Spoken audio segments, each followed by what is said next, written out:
that arrest warrant for is why he's not a Lion was a blessing in disguise because we ended up just before he was released, we traded for Carlton Davis III to make it so he didn't have to be our number one.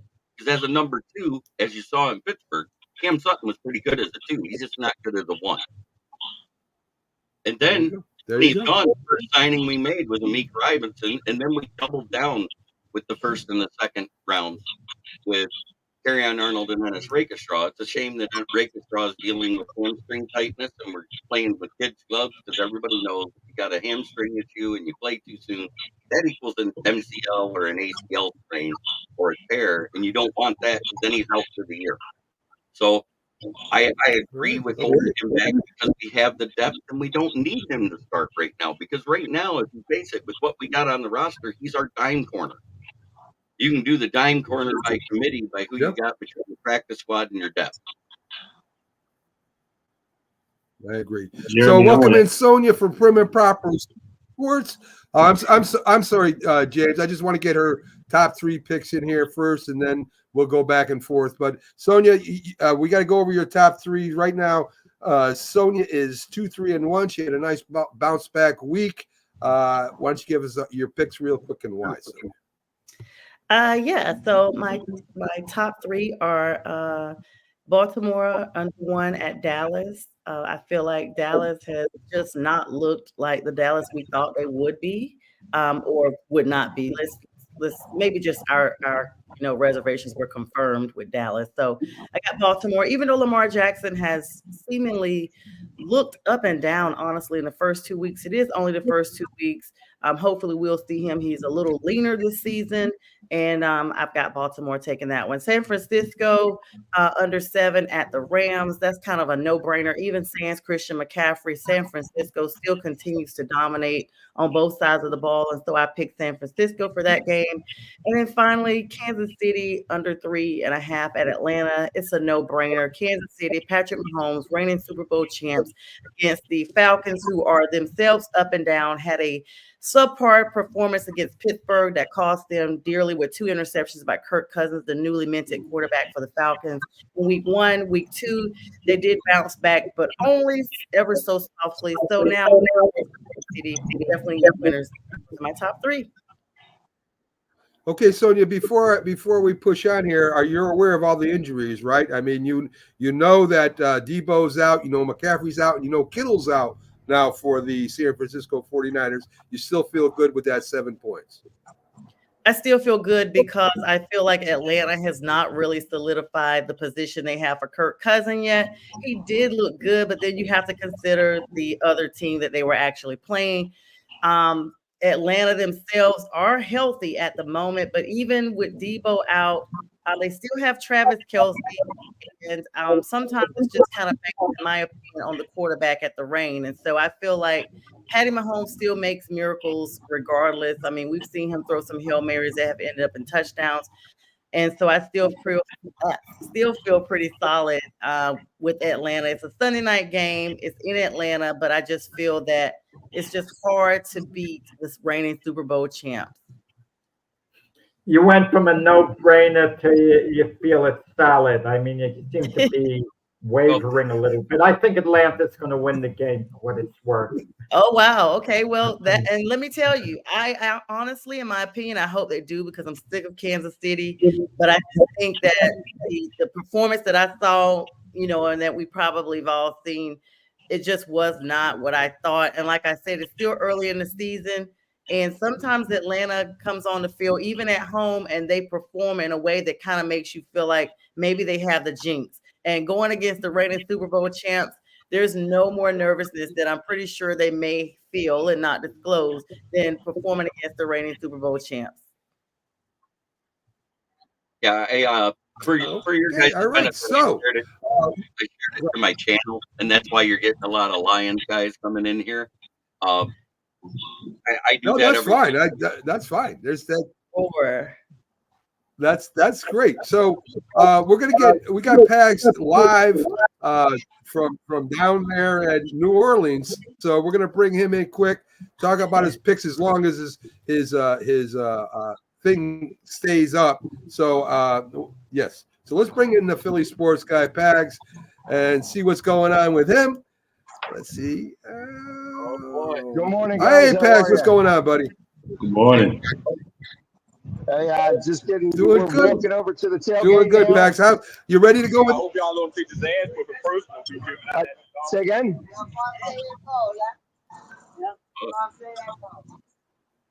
Can you guys hear me? Are you on Canal Oh, I'm Street? sorry, Pags. I was just, yeah, I was just stopping for a second just to make sure that we won't over talking each other. Pags, I got your picks. It was interesting that you didn't pick the Philadelphia Eagles today.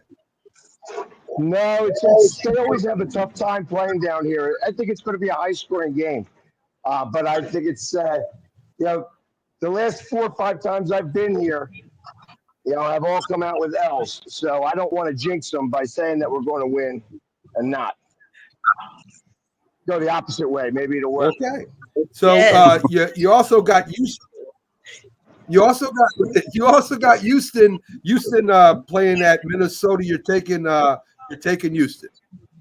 Yeah, I like Houston today. It's funny. I probably could have went with Seattle. I thought that was an easy choice, but I also believe that Seattle could actually just blow it. I think that Miami's quarterback, if he plays any good, they're going to beat Seattle. So I don't think Seattle's a really good team. The other picks, I don't even remember what I wrote, but I know that they were good picks. And since I'm leading, I know that it's just going to continue. Okay. You also got the Chargers +1 at the Steelers. This is 2 defensive games, both with good running teams, but you like the Chargers in Pittsburgh. Yep. Yeah, this is another one of these games. Last week, a lot of the home dogs won. This week, it's going to be the opposite. There's going to be a lot of road teams that win. Okay. All right. Okay. So we'll see what happens, Pags. He looks like he's on. Okay, so everybody, this is. Yeah, I'm. So we're just off of Canal Yes, he right looks now. like We're he's on. headed down towards the. We're headed down towards the stadium. So, but Canal Street's one street over. Okay. We're on the All right. backside. Okay. So, All right. yeah, So we're trying I to know you walk got down your Bourbon Philly, Street you got your yesterday. Eagles crew with you and ready. Exactly. Go ahead. See, I'm wearing not the green only- today for you, Pags. I'm wearing green. Please beat the Saints. I'm representing the Eagles today with my green. Hey, listen, we stopped one undefeated team today, and then next week we probably have to stop another undefeated team. Outside. Do it. Oh Let's my go. goodness. Carolina All I keep fans. hearing down here is who that? They just they You know, throw it Isn't up. that the Bengals? Isn't that what the Bengals say? Who they? They say who they. They say who they. Who that? Who they? It sounds like they're all the same. Yeah, who they? I don't know. Yes, it does to me too. Bags. Oh no. There you go. We had to hear that. We had to hear that. 20,000 strong. Hey, Bags, I'm going to let you go. All right. Yeah, I know you guys travel well together. I'm going to let you go. Good luck to you in the game today, and I hope you lose and you can join us in our sorrows, okay? I don't think so. There ain't no sorrow enough for the Giants that the Eagles are going to face.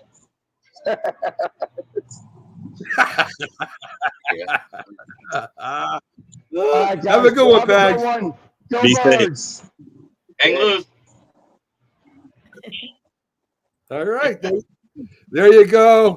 The Philly sports guy live from New Orleans. I mean, he's a character, I'll tell you that. So let's start doing the rest of our picks because it's getting a little late here. So Jeremy's with us. He'll give his picks. He'll see what he thinks too. So let's. Everybody's saying they're mugging people. I don't know. Pags. If you got to know, Pags is a very nice guy, very smart individual, very good commenter. But he does this wacky thing, and he's built a business off of it. So, hey, what are you gonna do, right? Hey, good for him. So let's Let's get to our picks, guys. Let me start. Let me get to them real quick. I've got my picks up right here. As you guys were talking picks, I pulled up my pick and picks for this week. Beautiful. So we got the Chargers at the Steelers. Look, the both running games, both tough defenses. I just like Pittsburgh at home. I think their quarterback will run on the Chargers on third downs, and that's how they'll win this game. What do you think, James? I disagree. I mean, obviously, one of my picks I got the Chargers winning. I like their running game. I think they're going to run it down their throats. I mean, I love the defense of Pittsburgh. I just think Jim Harbaugh is going to squeak one out. It's going to be close. Yes, I think so too, Jack. I mean, listen, Herbert might play. That might help him, and might hinder him. I don't know.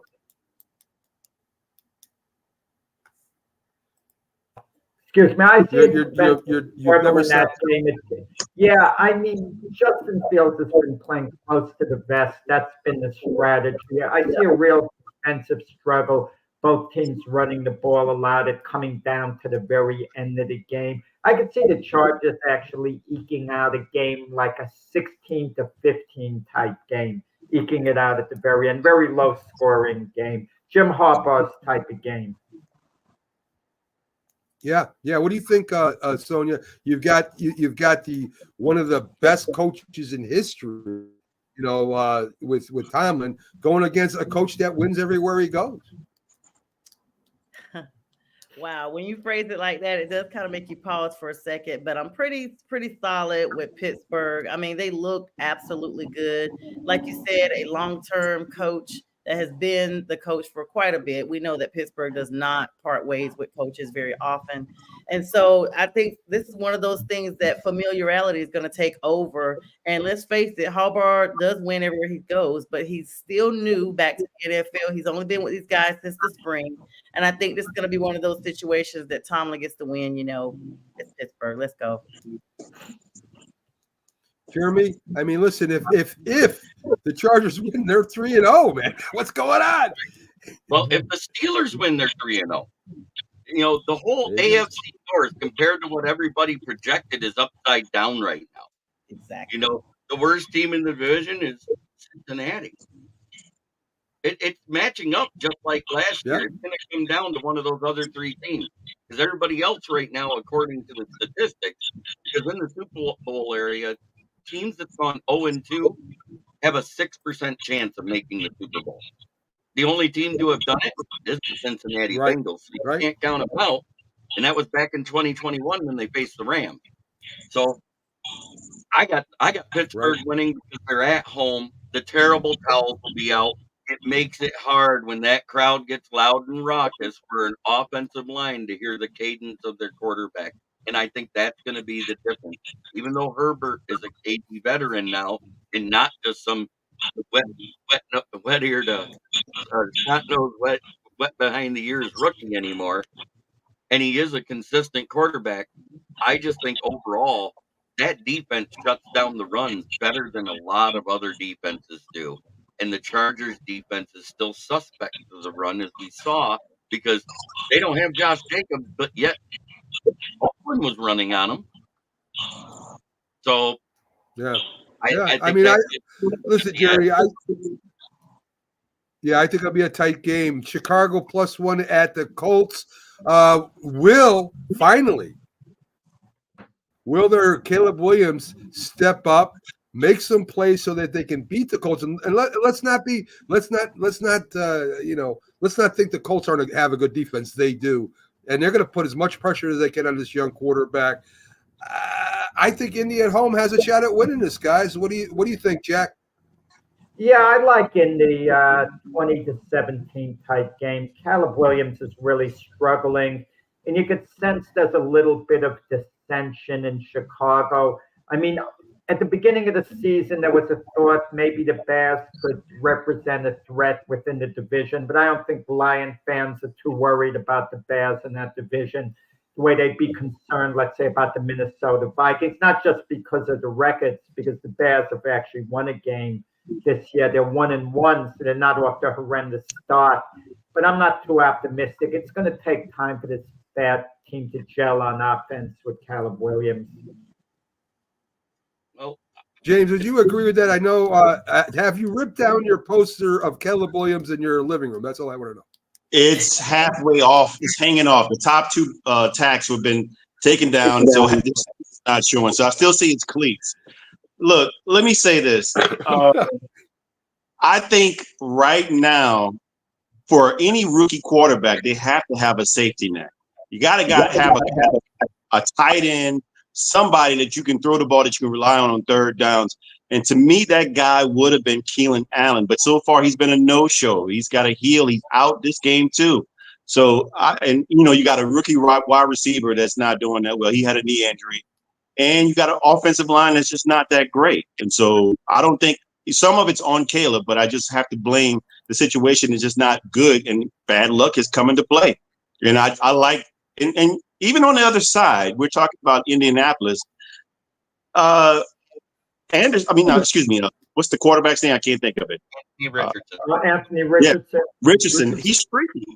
I mean, he's got a strong arm. He can throw the ball, but he threw 3 picks as well. That was like kind of questionable. So it can go either way, but I kind of lean with Jack and think that they're going to win this game at home. Sonia, James says that they need a safety net. DJ Moore is there. I don't see him throwing the ball to DJ Moore or hit him in stride. I mean, how many excuses are we going to give Caleb Williams right now? Right now, he's not playing well, and I don't care if his offensive line is not the greatest in the world anyway, but he's just not playing well right now. And when he starts playing well, the Bears will start winning. That's all. Yeah, I don't think it's a safety net issue. I think it's kind of what I always say. This is almost something I should coin: acclimation from college to the NFL. This is his first year. We're seeing a genuine acclimation literally before our eyes.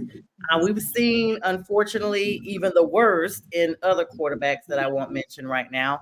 But everyone cannot come out and go into the league and be a CJ Stroud. I think this is the thing that people have now seen, and they have it in their minds. Oh, it's so possible. Everybody can do that. Even the best quarterback, as we see Heisman Trophy winners come to the league, and they are, for lack of a better term, bust. Now, people have predicted that Caleb Williams was not going to be the performer that they thought he was going to be, and have even him to Justin Fields. But right now, I'm looking at him in a Justin Fields microcosm where the performance of Justin Fields was not as good. And in fact, let's be honest, this is Chicago, not the 85 Bears. This is almost the 2025 Bears. And they have the same players on both sides of the ball. They got DJ Moore before this year. This is not DJ Moore's first year. And he's not going to be the DJ Moore that is Superman in a cape that he once was in Carolina. His performance over the years have been up and down. He comes in instances where he does these trick plays or these amazing plays, and people are like, oh, there he is. No, Chicago, you wanted him, you have him now. He's not going to be your savior. Caleb Williams, unless he turns this thing around pretty soon, Chicago's going to continue to go down the drain like they always are. They're at the bottom of the NFC North. Ooh, she's coming in hot. But at the same time, let me ask you, Jeremy, let me set you up. Let me ask you. I mean, you follow the NFC North, and you follow these teams closer probably than we all do. Is there any chance that if Caleb Williams, say the Bears end up 1-4, 1-5, is there a chance they put their backup quarterback in there, let him sit and take a rest? Well, considering their O-line looks worse than subway turnstiles at rush hour, I would be putting Grayson Bajan in because he won with this O-line last year.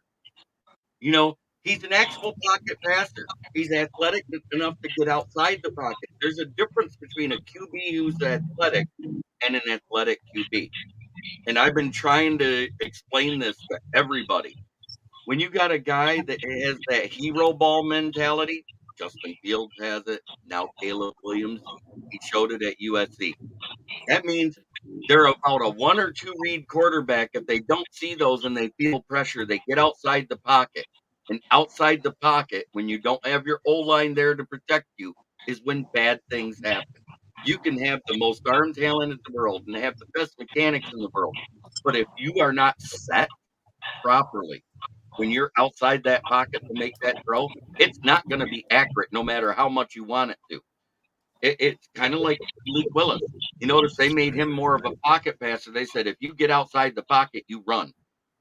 That's what they told him last week for the Packers, and it was a solid game plan. LaFleur called a good game plan for him. But you know what the difference is? The Packers have an O-line.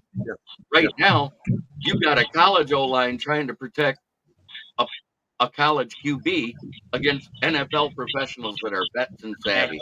And that's what's going on right now in Chicago. And I'm not even trying to talk crap. And I understand Caleb Williams has the lowest QBR of any QB in the league. He has the lowest passing yards. He's got the least, tied for last in touchdowns, because just like all the other rookies, none of them have thrown one yet. So we can bag on Caleb Williams, but all the rookies haven't thrown a touchdown, and all of them have thrown 2 picks.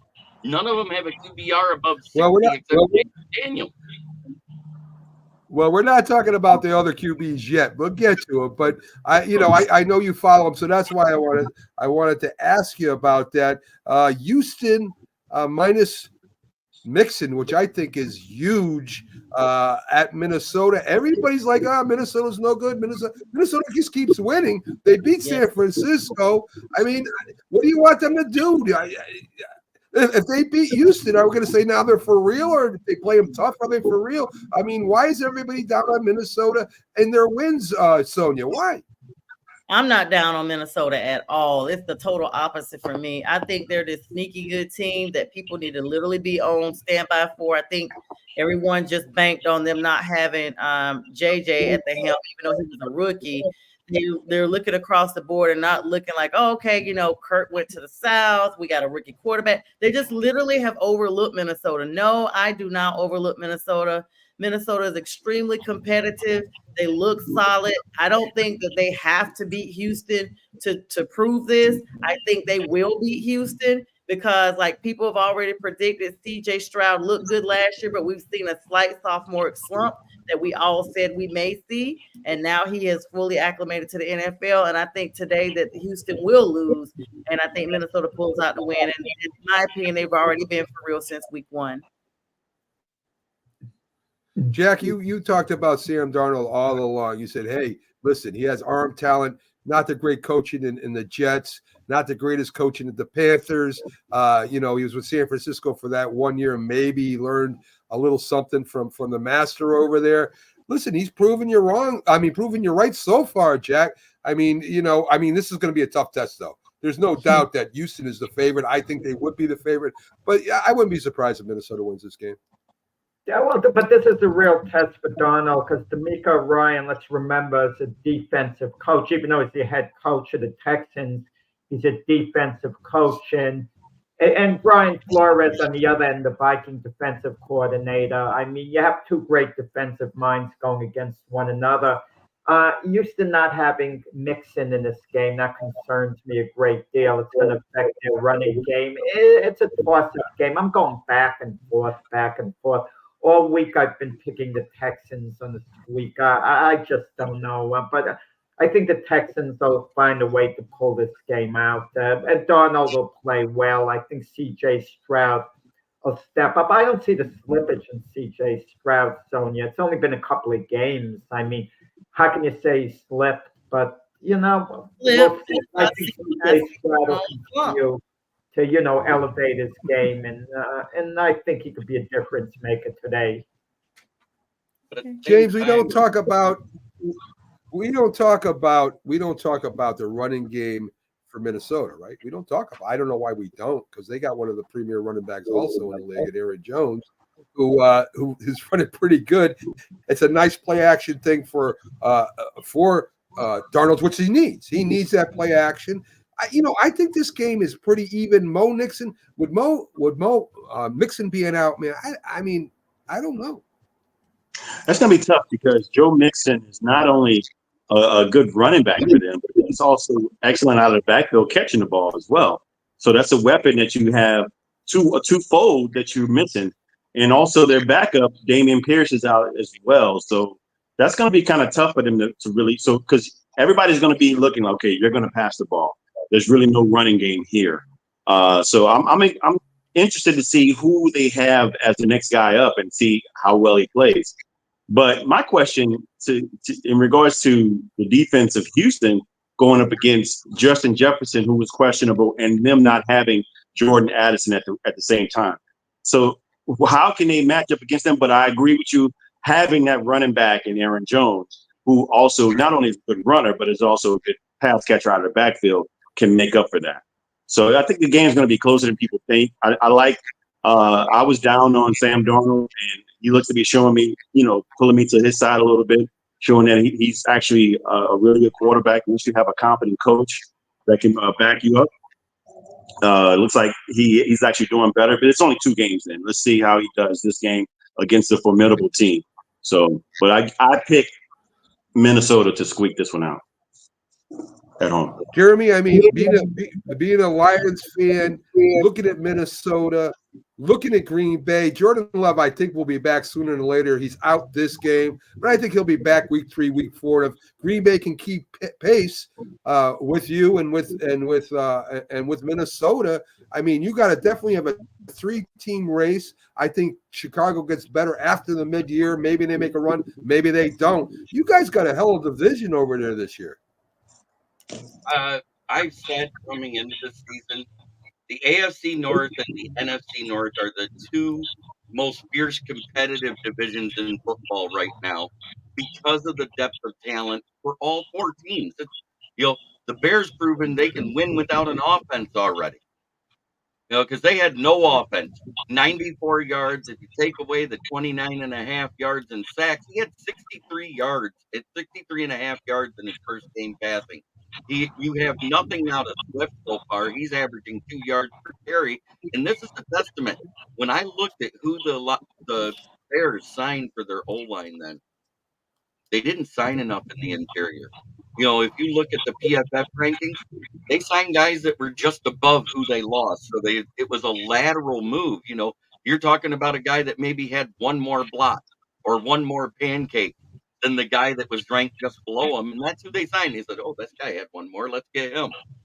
They should have spent their money as O-line, not weapons. But the thing is, the weapons have been there in Minnesota, and then they added Aaron Jones to it.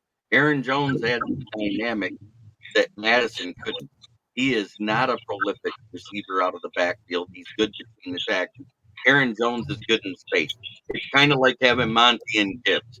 You got Madison for between the tackles. You got Aaron Jones to get outside and make something happen out in space. And whether it's receiving the ball or running the ball, Aaron Jones can do both.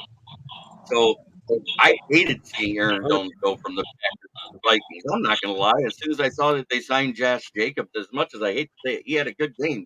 But Josh Jacobs, since his injury, he'll have that good game. He'll have a bad game. He'll have a good game. He'll have a bad game. He's not consistent anymore. Aaron Jones, if he's on the field and healthy, he's consistent. And you can tell when he's not healthy because he doesn't give you that 100%. Because he doesn't want to get hurt. He doesn't want to miss multiple games like he has in his career. And that's the thing. If Aaron Jones is struggling early in the game, it's a precursor to an injury. It's a tell. So that's something to watch for in his statistics. If you see a dip in his statistics, that means he's getting ready to miss 2 to 3 games because that's all he misses in his career at one time usually. Is 2 to 3 games. All right, Jeremy, thanks for that. Their secondary is better. You can't say it's not. You got Harrison Smith, who's the hit man out there, and he makes things happen. But on the other side, you got second-year guy Josh McCullough, who hasn't really been showing up yet lately. You got Byron Murphy, and then you got recently signed Stephen Gilmore. So, yeah, they got a nice complimentary back there, but if that front 7 doesn't hit home, and they haven't faced an O-line like this yet, that's the biggest thing. The O-line talent for the Texans is very good. They're one of the top 10 O-lines in the league, and I think that's going to be the difference in the game. That's a great point. Let's get to 2 teams, and I want to get this fast because I want to talk a little bit about the Hall of Fame here. So real quick, the Jags at Buffalo. Who do you got, James? Just who do you got? Who would you take in this game? Buffalo. I mean, just what he's done. We're talking Josh Allen, what he's done against the previous two teams with limited talent. I just see them not. They're going to continue to steamroll teams. Jack, Trevor Lawrence versus that Buffalo defense has been playing well. You with James? You think Buffalo wins this? Yeah, I think Buffalo wins. The Jaguars might cover, within 5.5 points. So I suspect, Buffalo win a 21-17 type game. We keep waiting for Trevor Lawrence and the Jacksonville offense to start rolling at some point, and I don't know if that's even going to happen. But the Jags do have a pretty good defensive unit, and Buffalo, as charismatic as it is with Josh Allen, there are a couple of holes there. Their receiving cores, despite, drafting Keon Coleman, it's a little questionable. James Cook isn't an elite running back. He's okay, though. So Buffalo might not be as strong as some people think they are, but I think they'll have enough to win this game, especially at Buffalo. At Buffalo, Sonia, I think James Cook is a very good running back, and I think he's a fantasy football. People are jumping all over this guy. What do you think? Buffalo, Jags, who do you have? You're right about James Cook. I think this is Josh Allen's prove it time. He's definitely trying to come into. He's got to, this is week 3. You got to start shaking something. I think Trevor Lawrence, his agent, really did well getting him the money he got, because right now we have not seen the performance match the money. And of course, with that being said, I have Buffalo at home. All right, with the points, Jeremy, what do you think about this game? I mean, I kind of agree that Trevor Lawrence, Jack said one time, he said, he owes you $10 and he just keeps giving you a nickel, just a nickel. He doesn't give you the full amount of $10 or something like that. Anyway, what do you think, Jeremy? Who do you like in this game and why? I like Buffalo for all the reasons you guys said, and also because Trevor Lawrence statistically is only 0.1% better completion percentage than Daniel Jones. He has 2 less touchdowns and he has 3 more interceptions. Daniel Jones is considered a bum, and Trevor Lawrence is considered God's anointed sunshine. Wow. Thank you. I appreciate that, being a Giant fan, that Daniel Jones is playing better than Trevor Lawrence. Washington +9 in Cincinnati. In Cincinnati, we'll see what happens. I mean, it looked like Joe Burrow's wrist isn't bothering him anymore. Looks like T. Higgins will be playing. It was a game time decision. I think he plays today. Washington had that victory against the Giants without a field goal kicker. Cincinnati does have a field goal kicker. What do you think, Jack? Yeah, after what happened in week 1 with the Bengals losing to the Patriots, you realize anything's possible. But if the Bengals are Super Bowl contender, this is the type of game they've got to win decisively, by 17 points or so. A commander team coming into Cincinnati, Jaden Daniels still in the developmental stage. I look for Cincinnati basically to roll and, win this game big. James, say that Washington can run the ball really as good as they did against the Giants. They do have a good running game. Jaden Daniels can also run. The defense may be a little suspect. Can they stay within that 9? Only if he throws a touchdown. He hasn't thrown a touchdown yet. So I just look. I mean, they've been winning off field goals. So no, they're not going to do that if he doesn't throw any touchdowns. And that's my guy coming out of LSU. And I just think, obviously, clearly, he's, like Jack said, he's in the developmental stages. He can run it best. I mean, he could throw it and throw some dimes, but again, he's going against premier defenses, and I think this is one of them. And I just don't see them winning. Yes, Sonia, Cincinnati does have a good pass rush. They are a little suspect to running, and this is where Washington is pretty good. You agree. Do you think Cincinnati rolls over the Commanders? Yeah, for the collection of what everyone else before me has said, those are the reasons why, excuse me, I would definitely say Bengals going to do it. You're talking about maturation versus novice here. if it comes down to nothing else, like James and Jack both talked about, acclimation to the NFL. Joe Burrow's been here before. Cincy, on certain instances, they do look good. If they can get their run game together, we're gonna see a even bigger point deficit, in my opinion, because like everyone said, Washington's only been like really putting their kicker to work. Let's be clear, and unfortunately, to the Giants' demise. So yeah. Jeremy, that's an old saying: when everybody goes one way, go the other. I don't know, man. I think Washington could keep it within the 9. I think the Washington covers. I do think that Washington covers because they do have a good field goal kicker, as the Giants found out. So I think that is the difference in the game. But Joe Burrow, when you're talking about heads up play, no point spread, is 3-0-1 in his career in week 3. This is year 6 now. And the only reason why I say that, the only one he could have lost, he was hurt. Ooh, that's big. Yeah. So, Yeah. he's basically undefeated. He's undefeated on week 3. I think that continues, but everybody expects the Bengals to come out hot and go big. You got to remember, T. Higgins hasn't played a down since the second week of the preseason. He signed his tag, went back to practice, got hurt, and been on the shelf ever since. So there's rust. That's true. We definitely shall see. This seems to me like James said, a trap game in the beginning. This could be a trap game, at least with the spread. So let's talk Hall of Fame here. I just want yes or no because we ain't got a lot of time. First time nominees: Eli Manning, James. Yes or no? No. Jack. Yes. Sonia. Yes. Hey, Jeremy, what do you think? You're talking about a guy that was the most clutch postseason playoff quarterback in history. All he did was go 8-0 in the playoffs. He's never lost a playoff game, including beating the undefeated Patriots. Yes, he's a first ballot Hall of Famer. Can I add one more thing to Eli Manning that no one talks about? He had a durability streak where he'd always see the field week after week after week. And that's why New York fans hate Geno Smith. I agree.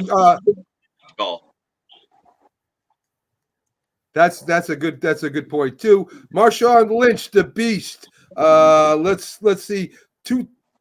5 Pro Bowls, 2-time rushing leader. Is that good enough, James, for him to get first ballot Hall of Fame? No, there's too many running backs with the numbers that are like far surpass his.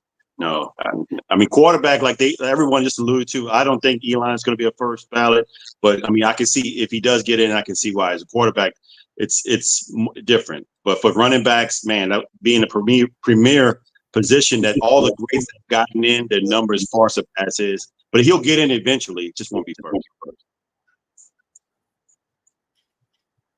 His numbers are also far superior to a lot of quarterbacks that are in the Hall of Fame. Jack, what do you think about Marshawn Lynch? Yeah, let me just say I'm not a big Marshall Lynch fan the way he acts off the field, not at all. But the answer is yes, absolutely. He could control the game. He was Derrick Henry before Derrick Henry. I mean, John Riggins type. Marshall Lynch could take over a game. Sonia, it's a good point, but is it a first ballot vote on this guy? That's what I was gonna say. I'm gonna mix the opinion of Jack and James, and I'm gonna say not first ballot, but definitely Hall of Fame because running backs have put up numbers, but he's durable. He has been a game stopper. There's a reason why they called him beast mode, but he's maybe not a first ballot, but he is a Hall of Famer nonetheless. Jeremy, he would be a 2-time Super Bowl champion if they just ran him against the Patriots at the end of the game there. He would be a 2-time Super Bowl champion. Is that good enough? If Pete Carroll would have ran him and they won that Super Bowl versus the Patriots that year, and you're talking about one less ring for Brady and the Patriots, yes, he'd get in because then he's a 2-time Super Bowl champion. But if you look at his stat, it screams above average. It does not scream elite. 10,413 rushing yards, 4.2 average, Elite 5.0 and before, and there's only Jeremy. Gary. We have 8 minutes left. We got to make it quick, buddy, to get through these things. I Not love first the information, but we got to Not keep it first rolling ballot. here. Not first So, ballot. thank you. If Thank this you. was a Thank you. gift, Terrell Suggs, guys. Ooh. Terrell Suggs, I believe first round, no brainer. He's in there, dominating outside linebacker. Super Bowls with multiple teams. James, what do you think? Yeah, I think so. That's yeah, Jack. He anchored that Raven defense. So yeah. Yes, he dominated and had that last Super Bowl with Kansas City. Sonia, you're yes too. Jeremy, definitely. All right. So I think there are a few no doubters, right? And there's one more no doubter, and of course, people are like, oh, a field goal kicker.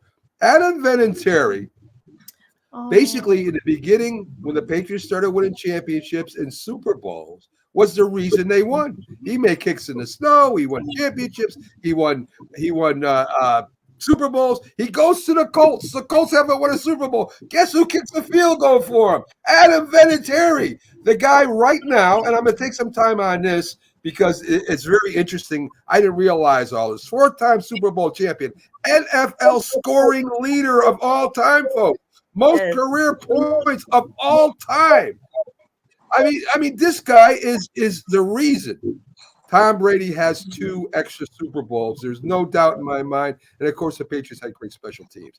I think it's no ballot. No doubt. Does anybody disagree with this? No. And he's the oldest field goal kicker too that actually retired at that age because he was still putting it out. I love Adam Vinatieri. Yes. He was clutch. He was very clutch in the biggest moments. So you can't argue that. I was hoping the Giants would sign him after they lost their field goal. Go ahead. Sorry, Jack. Yes. So, yeah, Tom Brady wasn't a bad. What do you think, Jeremy? I always cared that he won because of his defense. He's winning because of his kicking. He wasn't a bad quarterback, Tom Brady. He was a game manager at the time, Jack. That's all. Yeah, Still 32, yeah. Brady. If he were playing today, he'd be about the 9th or 10th best quarterback. Yeah, I agree with you, Max. Sure. Jeff, we're talking about when he first started his first 2 years. Don't get offended, Jack. I know you love Tom Brady. He wasn't the reason why they won Super Bowls. It was the defense and the special teams. We all watched the games. In fact, he should have lost that against the Raiders when he fumbled the ball. If it wasn't for the special teams, he wouldn't have them first 2 Super Bowls. There's no doubt about it, Jack. Everybody knows that. Jeremy, what's your come back with the Falcons? Adam Vinatieri won the first 3. What do you think, Jeremy? So he's in.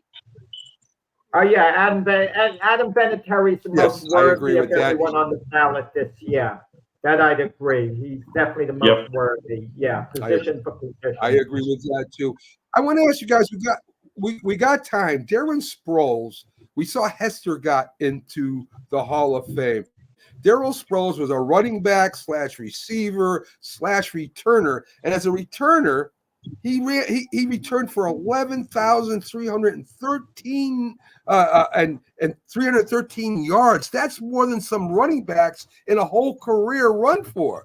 I mean, I love Darren Sproles. I think he's a guy that was an overachiever, was quick, was hard to bring down, a little spark plug. I'm rooting for him. I don't know if he makes a first ballot, but I think he's got an outside chance there, Sonia. What do you think? Yeah, Darren Sproles was a beast. Literally before there was a beast mode analogy with Marshawn Lynch. I think it's a no-brainer. He's definitely first ballot, Hall of Famer. I mean, who doesn't love the stats he put up? Look at the stuff that he's done. And if I remember correctly, he was also involved in a lot of stuff off the field. And sometimes when you do really good stuff off the field as well, and it makes you a more rounded person, it just makes you, because people that didn't know, football acumen or whatever, they know him through community stuff. So now you marry the both of them, and it just makes him an even more formidable person to be on this ballot. So I'm, all in for Darren. James, do you agree with that? I mean, listen, I don't know if community service is the reason he's getting all of fame. But it's a nice thing, right? He gets known and everything. Do you think there was Sproles? I would like to You- take a couple of guys out of the Hall of Fame. Hall of Fame. You can get to the Walter Payton Man of the Year Hall of Fame, but probably not that. But let me say this: as a Saints fan, I got firsthand opportunity to see this guy, and he broke the record for a season in all-purpose yards. I mean, obviously, he was in a prolific offense with Sean Payton and Drew Brees.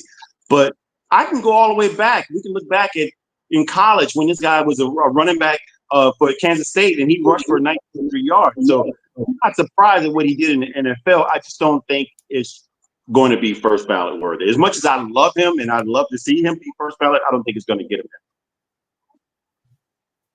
Jack, what is your opinion? Yeah, I don't think it's first ballot worthy. And Sonia, you keep using the term it's a no-brainer.